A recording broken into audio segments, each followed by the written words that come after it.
Hello everyone, welcome back to my channel. ಪಾಲಕ್ ಸೊಪ್ಪಿನ gravy. ರೆಸ್ಟೋರೆಂಟ್ಗಳಲ್ಲಿ ಸಿಗುವಂಥ ಪಾಲಕ್ ಸೊಪ್ಪಿನ ಗ್ರೇವಿಯನ್ನು ಮನೆಯಲ್ಲೇ ಸುಲಭವಾಗಿ ಹೇಗೆ ಮಾಡುವುದು ಅಂತ ತೋರಿಸಿಕೊಡುತ್ತಾ ಇದ್ದೇನೆ. ಚಪಾತಿ, ಪೂರಿ, ದೋಸೆ, ರೋಟಿ ಎಲ್ಲದಕ್ಕೂ ತುಂಬ ಸೂಪರಾದ ಸೈಡ್ ಡಿಶ್ ಅಂತ ಹೇಳ್ಬೋದು. ನಾನಿಲ್ಲಿ ಚಪಾತಿಯೊಂದಿಗೆ ಸರ್ವ್ ಮಾಡ್ತಾ ಇದ್ದೇನೆ. ಬನ್ನಿ ಹಾಗಾದರೆ ವಿಡಿಯೋ ಸ್ಟಾರ್ಟ್ ಮಾಡೋಣ. ಏನೆಲ್ಲ ಸಾಮಗ್ರಿ ಬೇಕು ಅಂತ ಮುಂದೆ ನೋಡುತ್ತಾ ಹೋಗೋಣ. ಬೇಕಾದ ಸಾಮಗ್ರಿಗಳು: 1 ಕಟ್ ಪಾಲಕ್ ಸೊಪ್ಪನ್ನು ತೊಳೆದು ಬೇಯಿಸಿ ಇಟ್ಕೊಂಡದ್ದು. ಪಾಲಕ್ ಪ್ಯೂರಿ, ಪಾಲಕ್ ಸೊಪ್ಪನ್ನು ಬೇಯಿಸಿ ರುಬ್ಬಿಟ್ಟುಕೊಂಡಿರುವುದು.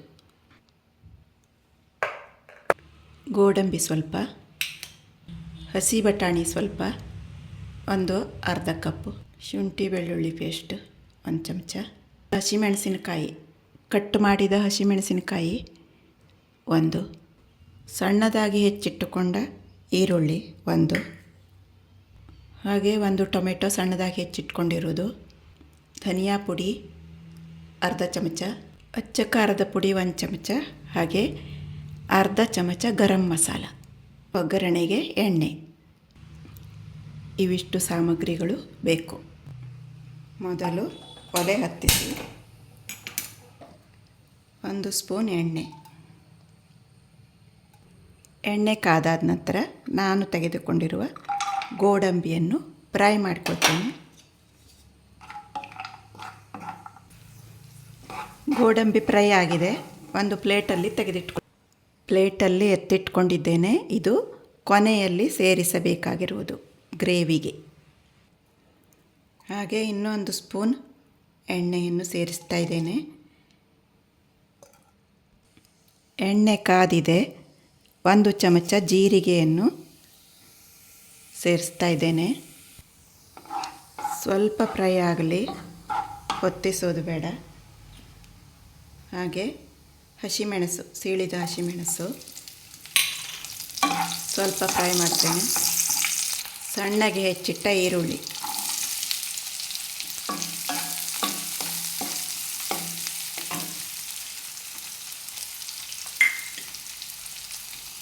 ಒಂದು ಚಮಚ ಶುಂಠಿ ಬೆಳ್ಳುಳ್ಳಿ ಪೇಸ್ಟ್, ಇದು ಮನೆಯಲ್ಲೇ ಮಾಡಿರೋದು.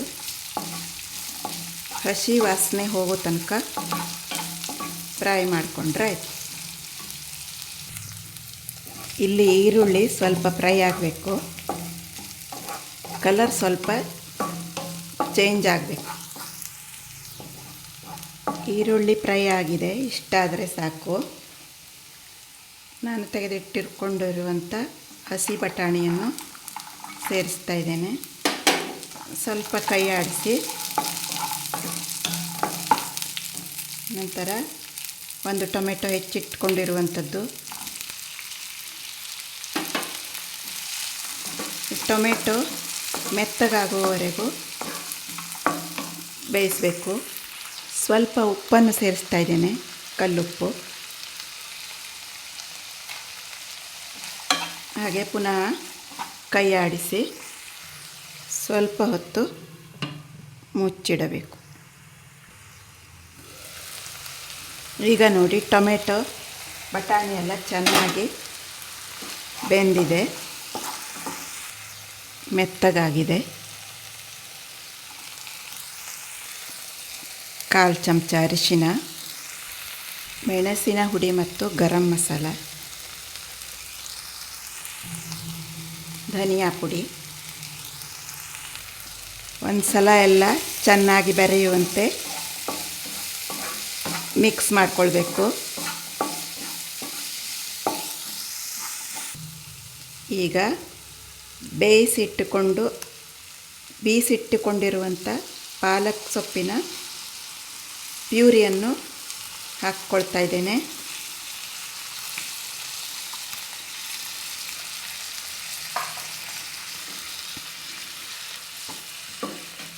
ಚೆನ್ನಾಗಿ ಮಿಕ್ಸ್ ಮಾಡಿಕೊಳ್ಬೇಕು.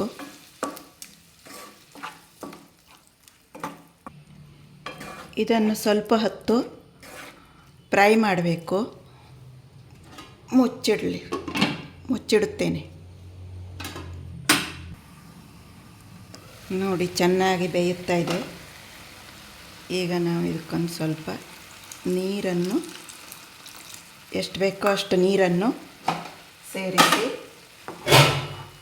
ಮತ್ತೊಂದು ಸಲ ಮಿಕ್ಸ್ ಮಾಡಿ ಕುದಿಸಬೇಕು. ಇನ್ನೂ ಒಂದು ಸ್ವಲ್ಪ ನೀರು ಬೇಕು. ಮತ್ತೊಮ್ಮೆ ಮುಚ್ಚಿಟ್ಟು ಸ್ವಲ್ಪ ಹೊತ್ತು ಬೇಯಿಸಬೇಕು. ನೋಡಿ ಇದು ಆಗಿದೆ. ಈಗ ನಾವು ಇದಕ್ಕೆ ಸ್ವಲ್ಪ ಸಕ್ಕರೆ ಆಪ್ಷನಲ್ಲು, ಬೇಕಾದರೆ ಹಾಕ್ಕೊಳ್ಳಿ.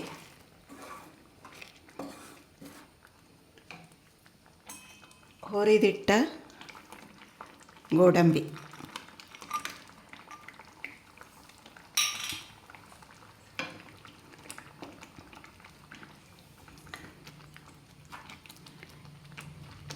ಪಾಲಕ್ ಗ್ರೇವಿ ರೆಡಿನೇ ಆಗೋಯ್ತು. ಚಪಾತಿ, ರೋಟಿ ಎಲ್ಲದಕ್ಕೂ ಸೂಪರ್ ಸೈಡ್ ಡಿಶ್ ಅಂತ ಹೇಳ್ಬೋದು. ವಿಡಿಯೋ ಇಷ್ಟವಾದಲ್ಲಿ ಲೈಕ್, ಶೇರ್, ಕಮೆಂಟ್ ಮಾಡುವುದನ್ನು ಮರೆಯಬೇಡಿ. ವಿಡಿಯೋ ನೋಡಿದ್ದಕ್ಕಾಗಿ ಧನ್ಯವಾದಗಳು. ಮುಂದಿನ ವಿಡಿಯೋದಲ್ಲಿ ಭೇಟಿಯಾಗೋಣ. ಅಲ್ಲಿಯವರೆಗೆ ಎಲ್ಲರಿಗೂ ನಮಸ್ಕಾರ. Thank you for watching.